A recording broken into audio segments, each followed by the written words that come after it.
Welcome to Wait What? Sportsbiz Chat with DP and McGee, the podcast where we take a sometimes irreverent, sometimes cynical, and yes, even a sometimes serious look at the business of sports. I'm your co-host, Tim McGee. And I'm 𝗣𝗿𝗁𝗏. Chip, cheerio, and all that. Mate, you're in, well, I'm mixing my British and my Australian, but you're in London today.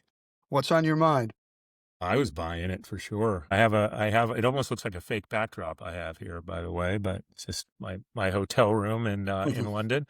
Well, I got back from Austin actually on Saturday, and I'm now in London. And so I want to start, it just feels right to start with the big F1 news that came out of Austin. And that is Apple TV signing a 5-year contract to carry F1 in the United States.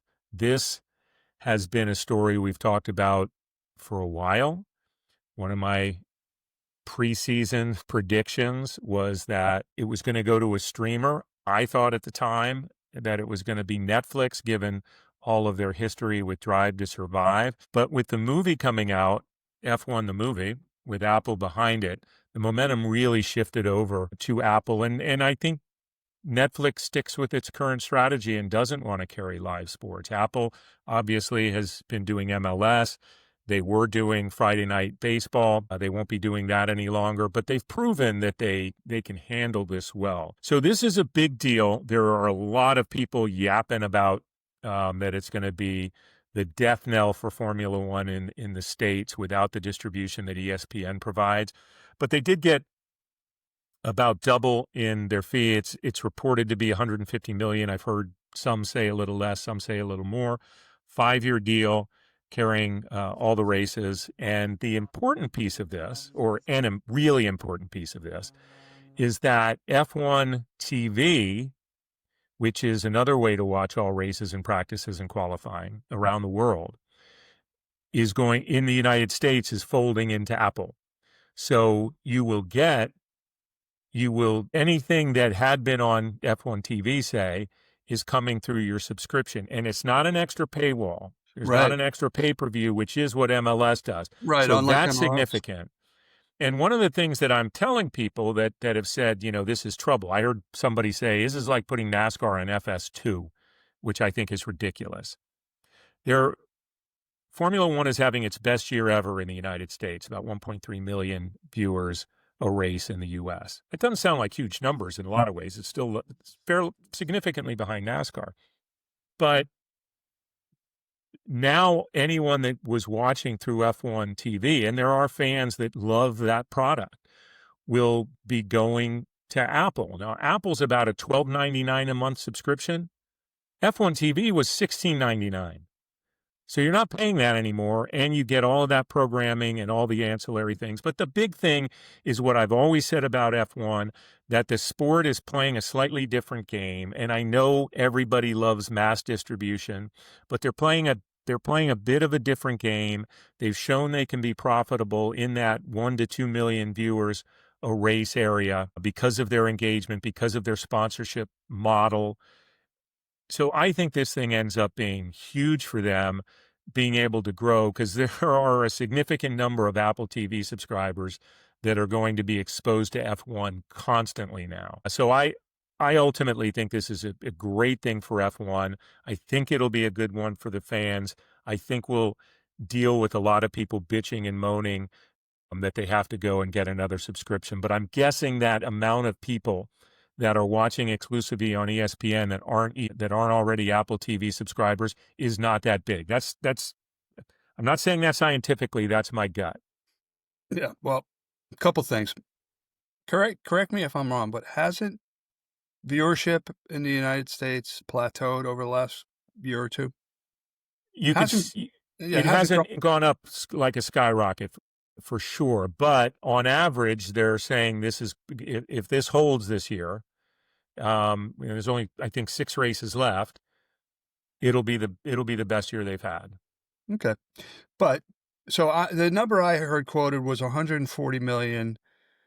So let's take that, or let's take 150 million if that's your number. So up from 90 million now. So 150 over 90 is is not an agency. That's 160 over 90, but 150 over 90 is a 66% increase in rights fees for an audience that isn't growing at 66% or even close to it this year. So that's one thing that struck me about the deal. The other thing that's interesting is Apple is launching the F1 movie on December 1st, which comes, 2 months before the start of the season? I would have thought they might have wanted to link them a little bit more closely, temporally at least. Well, that's airing it on Apple only. I believe so. On TV, yeah. Yeah, I believe it's on Apple. Yeah, but they've got a lot. Well, I think they've got a lot of programming they're going to get in line. A lot of the news stuff starts breaking in February. Livery reveals and various other pieces of news, of course, are happening then. So I don't think it's that necessarily that early. I think they've thought about this. Listen, it is a legitimate argument, and people say that Liberty Media is always going for the money, and in some regards they are, but they should have been focused more on the distribution. But ESPN never paid this all that much care. The U.S. races, they had some North American commentators come in. Usually Danica came in, James Hinchcliffe, for F1 TV or for Sky Sports. And remember, the ESPN was picking up the Sky Sports feed. Mm-hmm. And their announcers are wonderful. Martin Brundle, David Crofty. I mean, these guys are legend. And a part of me hopes that they will stick around some way for this broadcast. But I think ultimately Apple may look at something of their own making, which I think they've shown they are capable of doing over time. So I just think they continue to play a slightly different game on the fan engagement really, really well. And it's not to them just all about, are we going to increase our viewership, twofold, threefold in the next year? But I think Apple helps them do a lot of the things that they want to do. Yeah. Listen, I think I've used this analogy before. Wayne Gretzky, when asked, why he was so good, said he's skating to where the puck is going. And I think that's what these streamers are doing. That's where sports is going. I was just telling my class last week that I could foresee a future in 10 years where the only thing that's on broadcast television is the Super Bowl and potentially the Olympics in terms of live sports, big sports.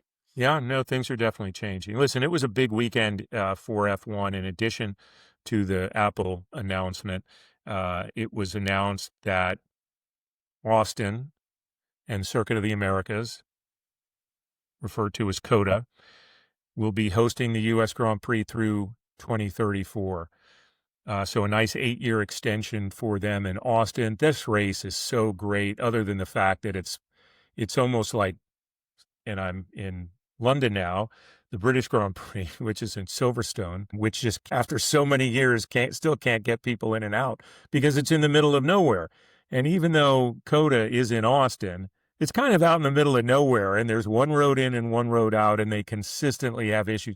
But people flock to this race, and it's the one race of the 3 American races, Miami, Austin, Vegas, where it really feels like true motorsports fans, racing fans, go out and watch this. It reminds me a little bit of when the U.S. Grand Prix used to be in Indianapolis back at the turn of the century. You had true motorsports fans there. You definitely had motorsports fans. Every time it's anything happening in Indy is going to be a motorsports fan. Yeah, I mean, there were celebrities there, but they were celebrities who were race fans. They weren't celebrities there to be seen, which is, that's just the city of Miami and the city of Las Vegas in general. So, right, the celebrities definitely came out in Austin. If Matthew McConaughey can't can't miss an event in particularly Austin, being the UT fan that he is. But Shabuzi waved the checkered flag, and I'm totally down with Shabuzi. What about you? Let's talk a little bit, if we're talking international or global sports, let's talk a little bit about FIFA. So I was having this conversation with somebody who worked at FIFA for quite some time, and we were saying that Infantino is basically just trying to hold the tiger by the tail, and the tiger being Trump, right? And get through the final match in New Jersey next July, and then just be done with him. Because now, more than one time now, Trump has come out and said he has the right to move matches out of cities which he is falsely claiming to be unsafe. Let's put it. Let's not couch this, right. He's ridiculous in his claims. So at first, FIFA came out and said, well, these are contracts between FIFA and the host cities and the organizing committees that are set up there, and he can't say anything. They've slightly changed their tune, and I think you said it before we came on the air. They are trying to placate him. And like I said, they're just trying to get through the next match next year. But on a more positive note, and this is related to Trump as well, he played a part in what was and is now a tenuous ceasefire between Hamas and Israel. FIFA has already come out and said that they will rebuild pitches in Gaza. So it's just one example of the beautiful sport having the ability to make a difference in the world. Now, as I said, as we're recording right now, that ceasefire is tenuous. We don't know if or when they will be able to get in there, but I was heartened to read that. Let me put it that way. Yeah, I mean, listen, it was kind of interesting because Infantino was invited to the announcement of the deal when dignitaries from all over the world came in to Israel, which at first was like, man, these guys are really tight. But then, on the heels of that, these announcements, and listen, this patch of land has its work cut out for it, and a lot of people are going to have to come forward. So agree, good on FIFA to take that first kind of crack at committing to it. Going back to the point about moving matches, I found it a little interesting that it wasn't when the threats were originally made that we'll move any matches where the cities are deemed unsafe, as you said. It wasn't Infantino that made that announcement. It was Vice President Victor Montagliani, which is like, you go say this. You go out and say this. And he was really stern, right? Remember when the announcement was made a couple of weeks ago? It's like, we are the only ones that have the authority to move these games. You had talked about it on a previous show that, these cities have been vetted for a long time. I mean, even to get to this point that not only can the country, or in this case, North America, host this competition, but the cities that are going into it had to show all kinds of security and various other things that they could handle. So my definite view, and I think you're right, that it's just trying to get through it, that what happened coming out of the announcement by Montagliani was a reaction from the president saying, you can't tell me what I can't do in my country. And my theory, Johnny Infantino's just basically going like, oh yeah, you can move him. Of course you can move him if you deem him unsafe, with his just, eyes to the sky saying, please make this be enough to make him not want to move any games. At least give him the feeling that he has the power to do it. Because if he were to announce that one of these, Boston, for instance, right? I mean, obviously New York, but let's get Boston, a city that he's been starting to threaten a little bit. I mean, Boston, I think, knows how to put on a big event. Yeah, they put on a little race every year in April on Patriots Day, that notwithstanding a horrible tragedy that occurred there about 20 years ago, or 15 years ago, excuse me. Yeah, they know how to put on events. And among other things, not only is FIFA a global sporting federation, it's also a political organization. You can't not be political and survive with all of those confederations, with all of those governments that you have to deal with, from authoritarian states to developing countries to liberal democracies and everything in between, right? So they know how to play the political game, and they have done so with great aplomb for many years. Yeah. We're about to go into a World Series, Tim. We had two, I think, amazing league championship series that were completely different. In the Dodgers-Brewers, the Dodgers just completely dominated, swept the Brewers. I did predict that they were the team to beat, by the way. I don't know if you remember that, but and then in the American League, this 7-game series, Mariners up in the game last night, and the Blue Jays, who were great all season, coming back to win, and that was just a nail biter of a series. And I think we have an incredible World Series lined up. And I had a chance to watch a good amount, not all of it, but a good amount of what I guess we have to call the Ohtani game, where he pitched 6 innings, 10 strikeouts, and hit 2 bombs. Did he hit 3 home runs? He hit 3 home runs, 3 home runs, 2 of them being bombs, like bombs. And I mean, I've never seen in a moment like that anything close. There may be some overall performances that you can look to, but in that moment, he's so emerging as clearly the best player in the game, and I certainly think we're looking at one of, if not the greatest player of all time. Certainly, he is on track to be the greatest player of all time. I'm old enough to remember the 3 home run performance by Reggie Jackson when I was a kid in the '77 World Series. Unbelievable feat. Cemented his name as Mr. October. And as fantastic as that was, he didn't pitch. So I think 12 people in the history of Major League Baseball have hit 3 home runs in a postseason game. Something like 20 pitchers have had, 10 strikeouts, no earned runs, at least 6 innings and a win. But nobody, literally nobody else has done what he has done. But that I was that, if you sneezed, you missed that series. It was a sweep. Right. That Seattle-Toronto series wrapped up last night, and just like they did in the series, the Blue Jays came back in the game. Now, all eyes are going to be on Ohtani, rightfully so, but when the Dodgers are out in the field, all eyes are going to be on Vlad Guerrero Jr., who just absolutely destroyed the Yankees, started off a little bit slowly, but came back in the championship series, and he is one of the top 5 players in baseball. It's such a great story. He's a true Canadian. He was born in Canada. It's where his father played. He plans to dedicate a World Series win to his father.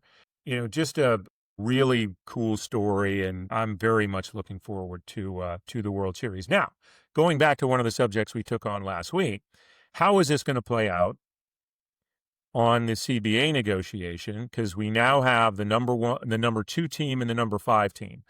I think clearly the owners are going to take a C. We need a cap because it's unfair to, yes, as you said, protect them from themselves. But that will be the argument, that C, that 2 top 5 teams make it, even though the Brewers had a very low payroll by overall standards on the lower side. Mariners were about in the middle. But I think there's so much more to the story. So I'm not sure. I mean, the players are obviously going to fire back, and I'm not sure when negotiation is going to get started in earnest. But I will say this, and it always seems to be the case. It's the case with the WNBA. It just always seems to come when things are going so well. Well, so if the Blue Jays prevail, we will have gone 25 years, more than 25 years since the repeat winner in the World Series, the Yankees. But if the Dodgers win, then there's a bigger argument. Well, they spent all that money. They got back 2 years in a row. They won 2 years in a row. And the CBA is not done until the end of next year. So we do have another World Series after this year. And obviously we have no idea who's going to play in the World Series next year. So I think there is some time before, either players or owners have more proof points on their particular side. I do know that this will be, the number 1 issue, as it has been in the last several collective bargaining agreements. Is there a hard cap? My daughter just sent me a great text with a picture of Vlad Guerrero Jr. Said, "So we're okay with Nepo babies now?" She's turned into a huge baseball fan, by the way. Yeah. Before we go to break, because I know I've got 2 more things, if you don't mind. Yeah.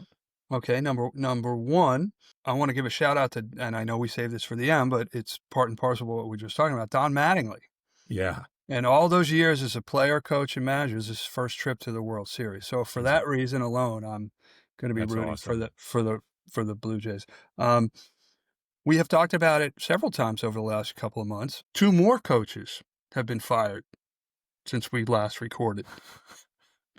Colorado State fired Jay Norvell, and University of Florida, in a not surprising move, fired Billy Napier, which brings the total of FBS school coaches that have been fired to 9, and payouts over $100 million due to these coaches. If it's a risky business, if not for those payouts that you can get, which a pretty darn good soft landing. By the way, when you talked about this last week, I neglected to mention that somehow Wake Forest, not normally the thing that they're known for, after dominating Oregon State, they fired their coach. So I'm like, kind of cool. Wake Forest caused somebody to get fired.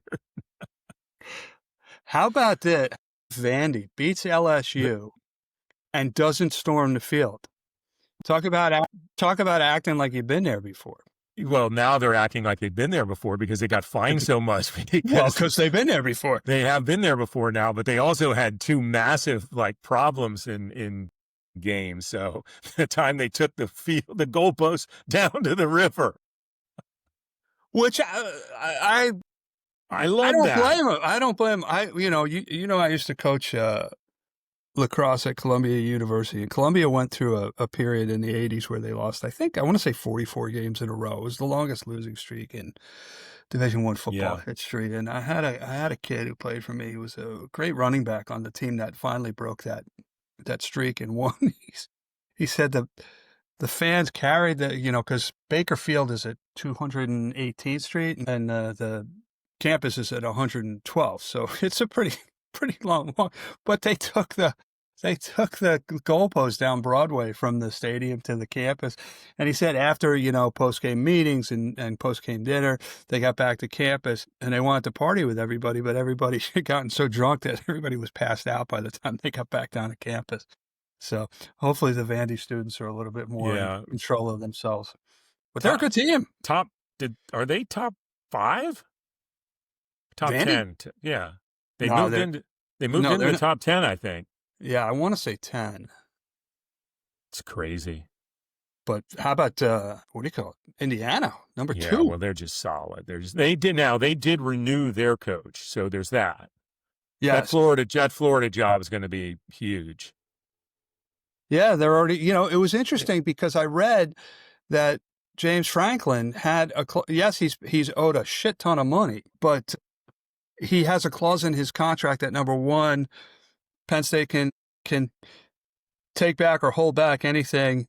If he makes more money, they owe him nothing. If he makes less money, they only owe him the difference. And it's almost like back in the day when you were on unemployment and you had to show proof that you were actually looking for a job. He has to show that he's actually looking actively for employment. So he's certainly going to be one of those people that's in consideration for the Florida job. But showing that you're looking for a job as a high-end, Division I college football coach isn't hard. It's just raising your hand and having Florida or any of the other schools that are open. Of course he's going to. I don't think he gets the Florida job. I'll say that, but I'm sure he'll interview. Yeah. And Vandy is number 10 in the. In the in the latest AP poll. I've just been so crazy. I'm like, I advanced them 5 spots, but I knew that they had broken a ceiling there or, kind of cracked it. Yeah. All right. We have a great guest coming up. We're going to take a quick break. Be right back. It's time for our guest.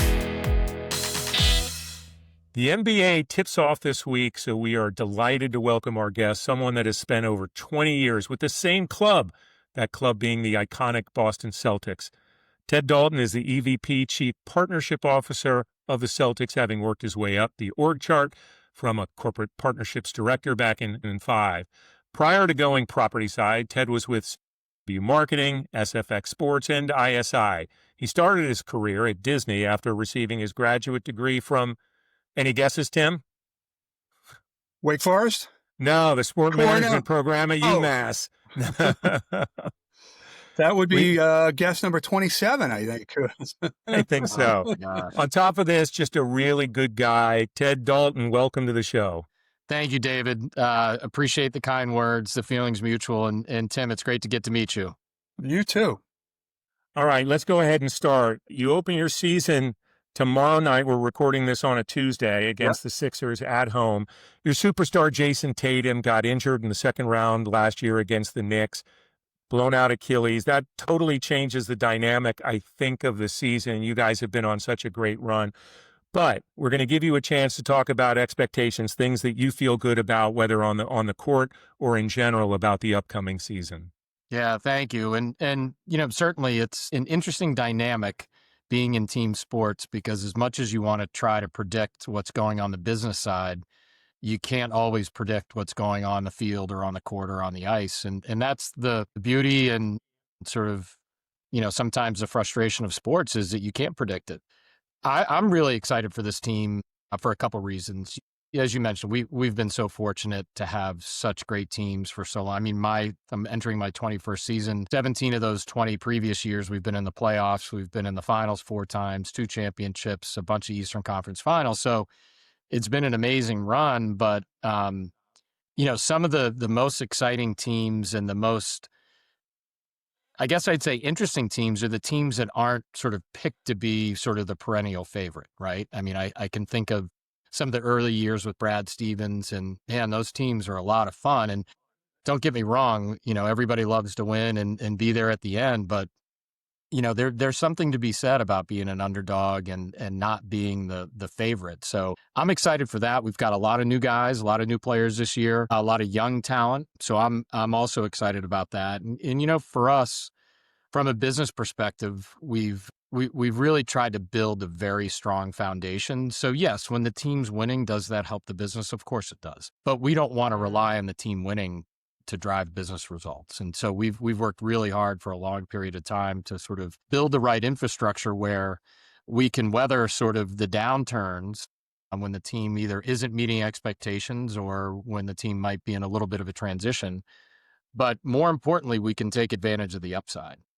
And I think that's sometimes what's missed is, hey, we want to set the floor. That's all well and good, but you really want to be able to take advantage of when your team is really performing well so that you can maximize the upside. So yeah, I think we're going to surprise some people. I think a lot of people are probably not sad to see us sort of in this.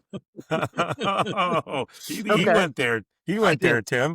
Yeah, I did. And I did. There's at least a couple of those teams that are on the same Cello line. Yes, but that's okay. So we're looking forward to the season. And look, you never know. I mean, last year, if you told people at the beginning of the season that we would lose in the second round of the playoffs, lose superstar player, Porzingis had his health issues, which I guess somewhat predictable, but this one nobody saw it coming. You wouldn't have, if you ask every NBA expert, maybe you get 1 out of 100 that says, yeah, I don't think they're going to make it past the second round. You mentioned this is your 21st season. Congratulations. That's an amazing run with any organization. And besides being given increased responsibility and titles and hopefully the money that goes along with that, what has made the Boston Celtics organization such a great place to work for you personally? It's a great question. And, I get asked that a lot because I think for better or for worse, you don't have a lot of people staying at organizations, for longer than 5-10 years, maybe max. We've got a lot of folks. I mean, I'm sort of one of the junior folks on our senior management team as far as tenure. But I think it speaks volumes to the organization. It really is a family. We talk about Celtics family, and I'm sure when we do that, we get some eye rolls, but it's true. I mean, and I felt that from day one when I joined in 2005. It's really a pretty special place. It's a special organization where, it's not just a basketball team. Red Auerbach said it years ago. The Boston Celtics are not a basketball team; they're a way of life. And again, we get eye rolls at that, and that's okay. But it really is this sort of collection of people who are, trying to achieve a greater good, and whether that's, success on the court, that's great, but it's more about what are we doing off the court? How are we being stewards of the brand? How are we helping kids and families in the community? And that is super, super important. And that comes from the top down, ownership through the entire organization, the basketball side, the business side. Everyone is dialed in to sort of 2 main principles, and that's winning championships and helping kids and families in the community. That's what's really kept me here. And of course, look, I think the NBA has done an amazing job of growing and innovating and developing. And, our business today certainly looks a lot different than it did 20 years ago. But I go back to that Celtics family, that, sort of that philosophy that it's, and again, not to throw a bunch of cheesy one-liners out there, but it's the name on the front of the jersey, not on the back. And everyone buys into it. And I think it's something that I am very thankful for, and I try not to take for granted, for sure.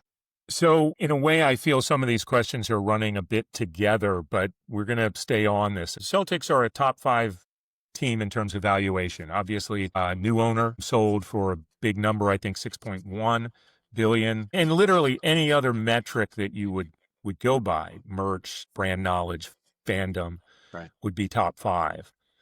You're not in a top 5 market. 25th largest city in the country, Boston. Yep. You don't even own your own arena. So from a valuation standpoint, can you go a little deeper from what you have been saying as to, what is that? What's that mystique that makes that valuation so strong, even in the face of some of those things that aren't at the top? Right.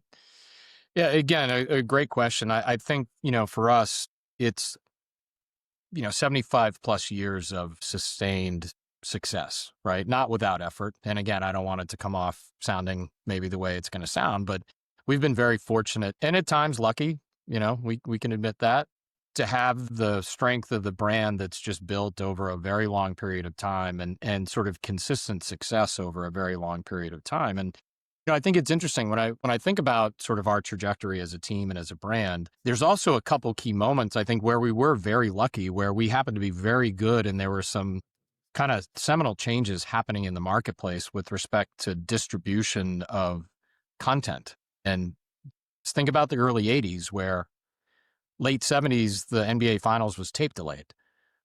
And then it starts to go, but at the same time, now it starts to go to live TV, but then also satellite TV distribution started to really take off in Europe and other parts of the world. And guess who's in the NBA Finals? It's us and the Lakers. We're either playing each other or playing somebody else pretty much throughout that whole decade. So we were, again, lucky, fortunate, whatever, to be good at that time.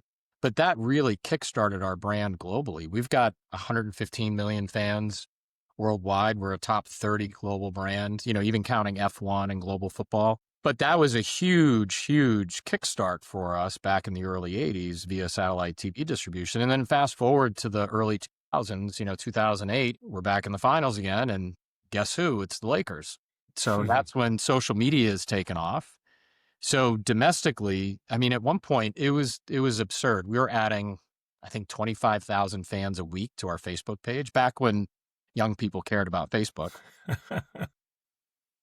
But it was incredible. It was like this hockey stick growth of fan engagement. And, we're just starting to get good at content and content distribution and using these new channels that nobody really knew what the hell to make of them. But we knew there were a lot of people there, so we had to be there. So I think, the things that I talked about before, but there have also been sort of changes in technology, changes in distribution of our content, our games, the other things that we're kind of creating around the team to engage fans that have really given us a huge boost and a huge leg up on, sort of developing that fandom. And so then that translates to commercial opportunity. We can take all those amazing fans and that growth and that development and the content and sort of the game experience and all kind of bring it together. And people are watching or they're following us or however they're engaging with the team, we can then translate that into assets that are valuable for brands. Yeah. And I don't want to dismiss the community side of it too. I think I'd put our community work and our cause marketing up against anybody, not just in sports. And I give our ownership, previous and new ownership group, a lot of credit for that because it is a central part of what we do. We just had our annual gala the other night.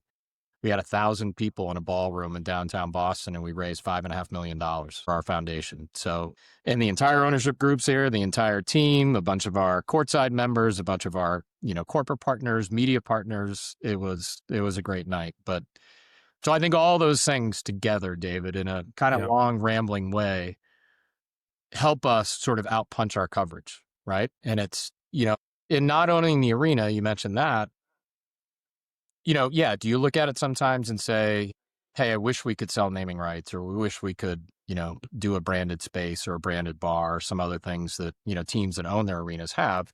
And sure, that is meaningful from a revenue standpoint, but I've said for years, I think that's forced us to be a little bit more creative. We've had to focus more on how are we activating these brands in game? How are we activating with partners in the community? Whether it's cause marketing or grassroots marketing through youth basketball or other things that we do. How are we being a little bit more imaginative around how we're executing executive entertainment and other things? So it's really forced us to kind of think a little bit differently about how we're constructing these partnerships and how we're creating assets that are ultimately going to, bring value to partners. Yeah. I want to tie together two things that you talked about in the last few minutes, but before I do that, I have to call out when you mentioned that it was a great question. We have a tradition on the show, Ted, where when a guest says that, we give credit to the writer of that question. In this case, as in most this year, that was David. Having a good year. Well done, David. I mean, I had a sneaking suspicion. Tim, you and I don't know each other very well yet, but I kind of thought, I was like, that's a Paro question if I know it. He's the Shohei Ohtani of podcast questions. I mean, you took the words out of my... Definitely not the Ohtani of podcasts, but of podcast questions. There you go. It's a very narrow niche for me. Hey, but it's yours. Well, okay. So a couple of things I want to touch on. You mentioned Red Auerbach and him saying it was a way of life. And the Celtics have that history, that mystique, that tradition, whatever you want to call it. How important is it to you when you're seeking out new partnerships for them to understand that, for them to embrace it, and for them to embody that in what they do in leveraging their partnership with the Boston Celtics? Yeah, it certainly is important, but I would also say it's a really fine balance. And we kind of started talking about this in earnest in the run up to our 75th anniversary. So we're one of three teams that are, the three original franchises have been around now almost 80 years. But leading up to that 75th anniversary of the NBA and of the Boston Celtics, we had a lot of great internal debates around how much do we want to lean into and play into our history, which is certainly very important to us and critical to us as a brand, but it can't be at the expense of the now and the future, right? Because then if all you're doing from a marketing or a partner activation standpoint is saying, hey, we're always going to talk about our history and our tradition, current guys could say, well, what the hell? What about us? Like we're pretty good. We're going to conference finals and to championships and all these things. So it really is a fine balance between not relying too heavily on our history and our tradition and that mystique, whatever you want to call it, but never forgetting that and never omitting that from the conversation. But as importantly, it's, hey, what are we doing now? And what are we doing to continue to build for the future? So again, we have a ton of expressions around here, as most organizations do, but it's, if we're not competing for a championship, we're building towards our next championship. And so I think maybe in a more succinct way, that kind of, encapsulates the thought around blending the history, but also having a great focus on the now, but then also, letting fans, partners, whomever know that, hey, we're not just resting on the past 75, 80 years or not resting on what might happen today. We're constantly building and thinking about how can we be better from a business standpoint or a basketball standpoint. Because I think you can get lost in that history and tradition. And again, we're very thankful and very appreciative and love the fact that we have all that history. For example, we're celebrating. So this season is the 40th, 50th, and 60th anniversaries of respectively the 86, 76, and 66 championship teams.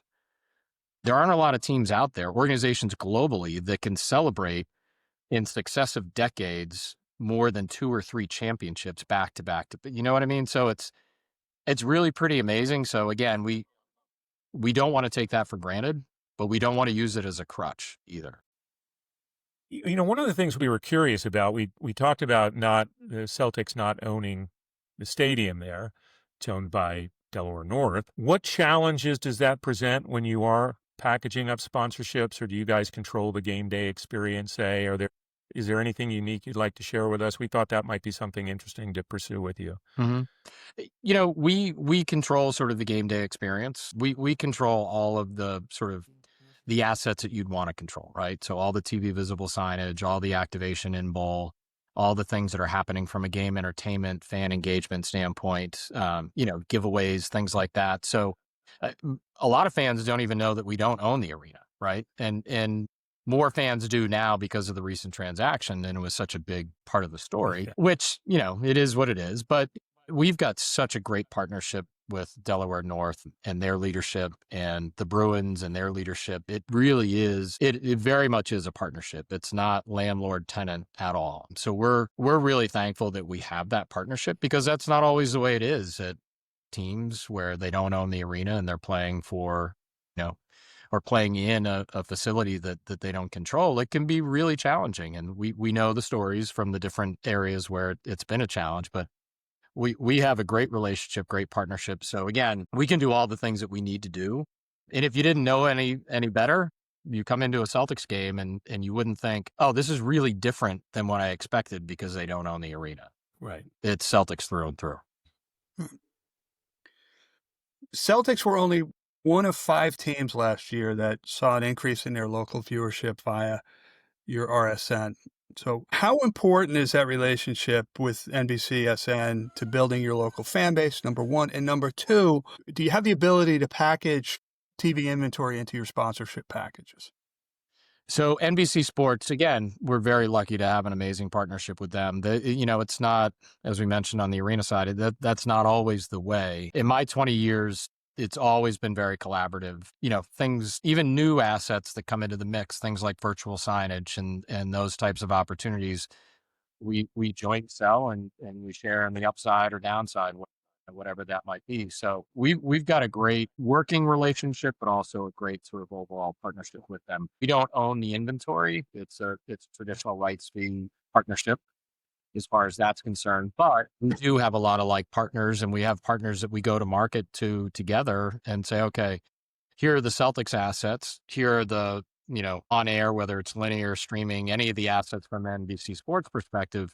And we go out and we jointly sell and package and bring partners in together. And again, I know there's been a lot of discussion around RSNs and everything, but we're in a great spot and we have a great partnership. So the local fan base there is just so strong. And obviously you guys had a good year, but you've had good years. So to show growth in what was already a strong base, I had to think was an exciting to be only one of 5 teams that just saw that RSN growth last year. Very much so. And talking about just quickly about the market size, we were the smallest market in that, like, especially in the top 3, I know for sure. We were much smaller. It's New York, LA, Golden State, those types of teams that generally are topping the rankings because they have such a bigger base. But like we do on the team side, our friends and partners at NBC Sports definitely outpunch their coverage, outpunch their weight, I guess. A couple of the, colloquial sports phrases, whatever you choose.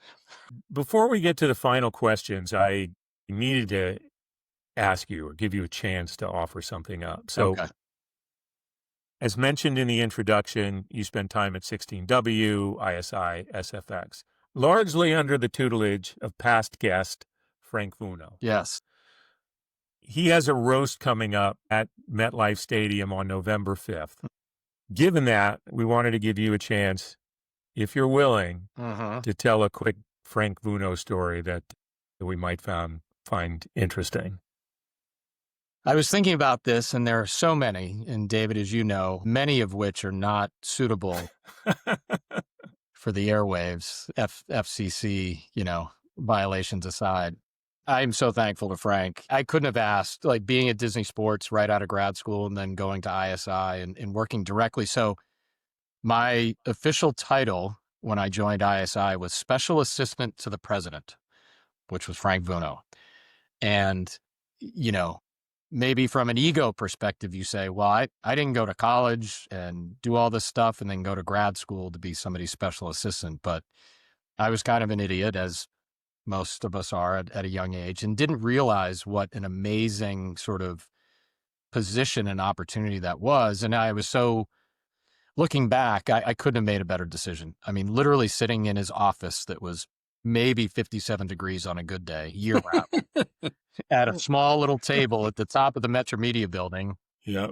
Looking out to, the Meadowlands and Giant Stadium and the range of tasks that I was asked to do, were so wide and varied. It could be as sort of, whatever your perspective is, as kind of intern-like as possible, where I'm driving into Manhattan on a Friday night at 11:45, trying to get to the West Side location of the FedEx distribution center to get a proposal in so that it gets to whomever we were sending it to at Saturday morning at 10 a.m. and basically being threatened to 1 inch of your life if it doesn't make it.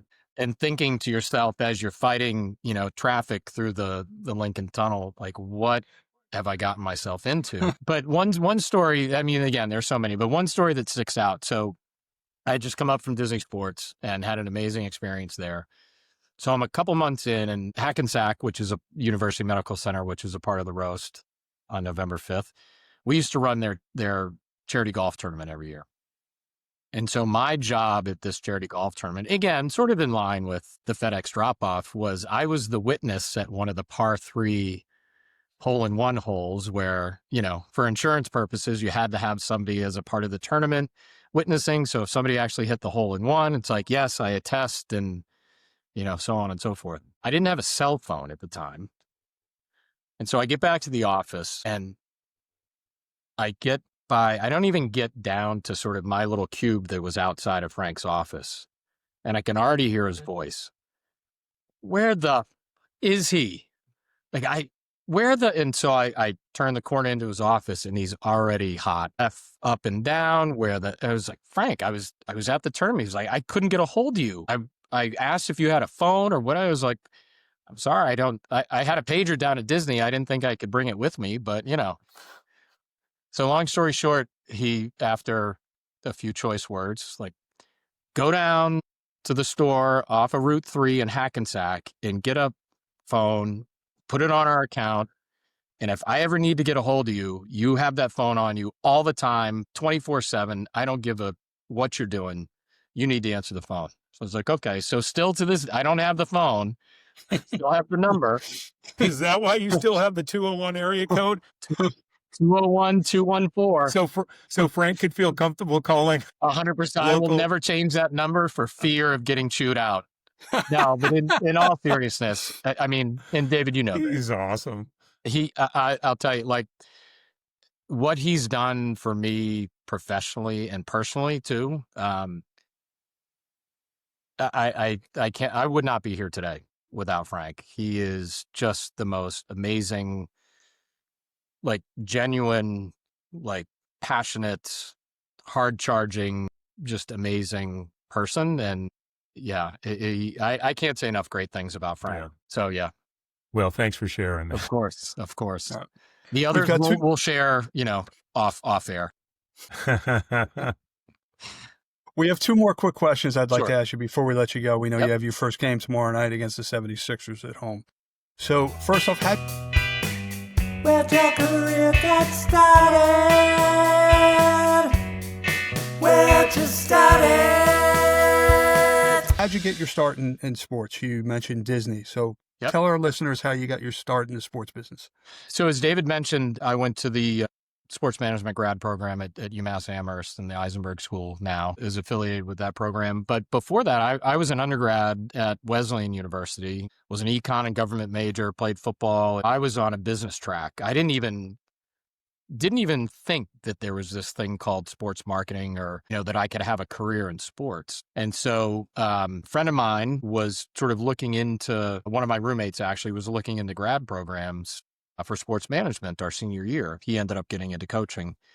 And I started to read a little bit, and I said, you know what, this sounds really interesting. This could be a great way to combine sort of my interest in economics and business, but combine it with my passion for sports. And so I started to do more research, kind of took a couple of years off, which my parents were both happy with and probably pretty frustrated with. got my act together, actually did an internship at Wolf Associates here in Boston before grad school. Wow. Yeah, Bob Wolf, which then became a part of Arnold Communications. But Bobby Orr was involved and some other guys. So it was pretty cool.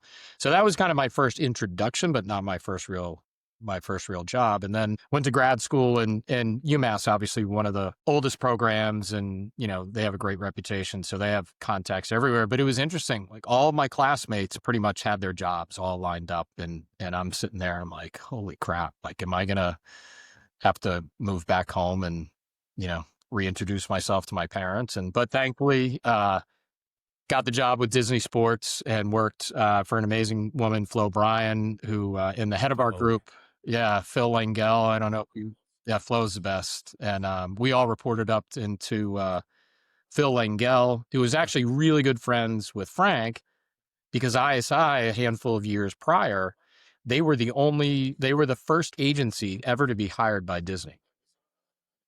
And so I actually met Frank at Disney at the Quarterback Challenge at the Sports Complex, and Fred and Steve were there too.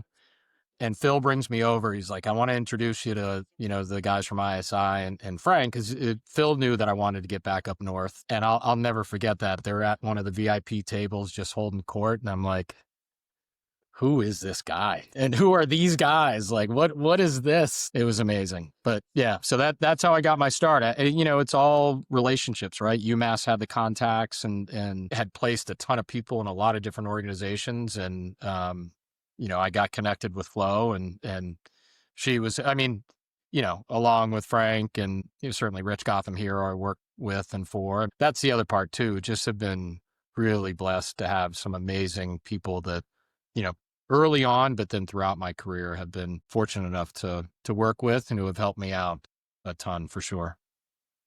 Okay. Well, that's an amazing start. I really wish that I had the opportunity to work for Frank Buono after having him as a guest, hearing you guys tell us stories. Last one, Ted, and we'll let you go, I promise. No one piece of advice you'd give somebody looking to just start out in the sports business. I love this question, and I don't know who wrote it, so it's agnostic as far as that. We both did. I'm going to give that one to Tim mostly, because at the very outset of this show, he said, I want to ask this question to everything. So that one is 95% Tim. All right, I don't remember that, Ted. Okay, I'll take it. It's a win. No, but it is the question, because, and I'm sure you guys have experienced this too. So when I talk to young people who want to get into sports, which we all get the calls, and you try to take as many of them as you can, generally I ask two questions. First question is, well, why do you want to be in sports? And generally the answer is, I love sports. I've always played sports. I watch sports. Okay, we get it. We get that you love sports and you have a passion for sports. But then I kind of turn around and I ask them a question. I say, well, if you wanted to become a doctor and you were talking to a physician and they asked you the similar question, like, why do you want to become a doctor? Why do you want to get into medicine? And your answer was, I love Grey's Anatomy. It's my favorite show. I can't miss. I DVR it. Like it is, I am a Grey's Anatomy. Like that's not a great answer, right? There's got to be something more. Like what is your reason for really wanting to be in the sports industry? And so I challenge, people to think about that. And then my follow-up question is, okay, we've established that you love sports. What do you want to do in sports? And generally the answer is, I'll do anything. I just want to get my foot in the door. Okay. Yeah, we get it. Like everyone's willing to do what you got to do, especially early in your career to get a start and get a chance. But I take it back to the medical analogy and I say, well, if a doctor asked you that and you said, I'll be a podiatrist or a brain surgeon, I don't care. Like I'll do anything. It's like that to me sort of signals that you may think you're serious about a career in sports, but you might not be as serious as you think you are. And so again, it's, hey, if you want to be in marketing, that's great. That's at least a start, but then try to get a little bit more specific. What type of marketing? Do you want to be in, brand marketing? Do you want to be in social media marketing? Do you want to help create content? Like it's just challenging folks to sort of think a little bit deeper, a few layers below, hey, sports is cool and I love sports. So that's generally my biggest piece of advice is do your homework. There's so much information online. I mean, when we were coming up through the business, it was, if you knew somebody who knew somebody and you did you happened to find a computer that could go online and you could do a little research, great. Now it's like, got Sports Business Journal, Sports Business Daily, Sportico, Teamwork Online. Like, you can literally look at thousands of job, thousands of job descriptions, learn everything you need to know about what's going on in professional sports, college sports, Olympic sports, like media, broadcast, leagues. It's all there. Like, just do your homework, be a little bit more informed than just, I love sports and I'll do anything to get into sports. Thanks for that, Ted. One of the reasons it's so great to do that question with every guest is we get something unique every time. And you shared something there that was a unique twist on that piece. So thank you very much for that. My pleasure. And with that, we're going to let you go. Good luck tomorrow night. It's Wednesday night against the Sixers, and good luck for the entire season. We really appreciate you spending time with us. Well, really appreciate the invite. I enjoyed it, David. It's great to see you. Hopefully we catch up soon live. And Tim, really a pleasure to meet you. And you're doing God's work working with this guy. I mean, it's no, this was a lot of fun. Thank you. I'm Jerry Lewis to his Dean Martin. Yeah. You guys are great. I did watch the Frank podcast and I thought it was awesome. So you've got me now as a fan. So, all right. Thank you. Thank you, guys.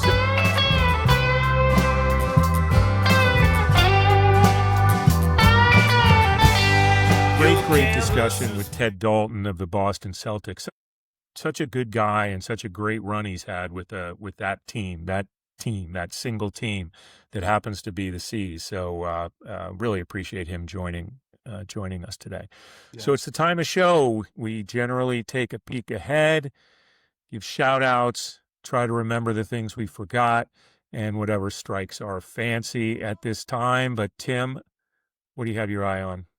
Well, I'm interested to see NHL's next foray into expansion, because the Islanders owner was at a conference last week where he was talking about expansion fees, and he mentioned the fact that the next round of expansion, the NHL will be looking for $2 billion with a B dollars in expansion fees, and an additional $500 to $600 million equity commitment to building a new arena. So the NHL is really taking this seriously, and it's just showing that every sport is experiencing and demonstrating significant, meaningful growth.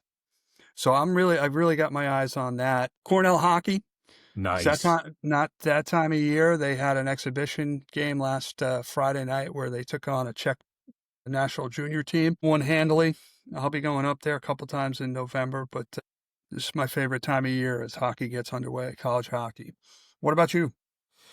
One quick shout out to someone that I had worked with in the past, the former Windcraft chairman, Windcraft being one of the biggest, I guess we'd call them souvenir makers in the licensing world. It had deals with every sport imaginable. Dick Pope passed away at 89. The company was based in Minnesota. Just this guy was salt to the earth. Just anytime you saw him, it was good day. And all the people that worked for him and around him and with him from the leagues and employees just always sang his praises. So just best to, all of his family and friends. Jessica Berman, NWSL commissioner, was granted a 3-year extension. She's been credited with overseeing significant growth in viewership and attendance and revenue, and certainly investment, with a lot more people paying attention. So congratulations to her on that. And I think we can officially say that the Engelbert watch is on, because now the owner, some owners, it seems anonymously, are coming out and basically talking about the leadership issue. What they haven't said is that they expect to replace her before this current CBA negotiation is done, so that she's kind of in that, but that they're expecting more. But as we've pointed out multiple times, just the dangling that's going on is just brutal. Well, first of all, how brave of them to come out anonymously. But second of all, they're cutting themselves and Kathy Engelbert off at the knees. You do not want the person at the table on your behalf in negotiations feeling like they're powerless. I mean, they are putting the players in such a superior position going into these negotiations. That's just dumb. It's just dumb. You got to, if she's not your woman, rip the Band-Aid off. We talked about it last week. Have somebody have a 𝗪𝗏𝗁𝗏 step in, right, as a representative of the owners, somebody who has been involved in CBA discussions, I have to imagine, in his role as deputy commissioner of the NBA, or somebody else, one of the owners, maybe somebody who's brave enough to put his or her name on a quote to the media. Yeah. Yeah. And one other quick thing, and this came out right before we started recording, I saw that the former head or founder of Aspiration, the company that was at the center of the issue with Kawhi Leonard and the Clippers and Steve Ballmer, has come out and said that he was approached by the Clippers about the importance of doing a deal with Kawhi, which is completely flies in the face of everything that Ballmer and the Clippers have said. So I mean, we knew this story wasn't going away. Obviously, there's an investigation going on, so everybody's kind of quiet on the NBA and team side. But I think more stuff is going to come out before they even get that investigation done. And this may be one of those other, pieces to that puzzle. For sure. All right. I think it's time to bring this episode to a close. What a great discussion with Ted Dalton. And not just because he's a UMass grad, we're losing count on how many people have come from that program, but just a really fun discussion. And we wish him well as the season progresses. Tim, thanks. Another great, lively discussion. Appreciate it. Mostly thank you to all the listeners, all you people that spend any amount of time with us during the week, whether you listen to us on a normal podcast platform or check us out on social media. We really appreciate it. Keep the likes, keep the follows, keep the shares coming. It's very meaningful to us. And if you want to check out where we are, you can just easily find all of our sites and links at dpandmcgee.com. So with that, let's wrap this thing up. Until next time, I'm DP, he's McGee, and we'll talk soon.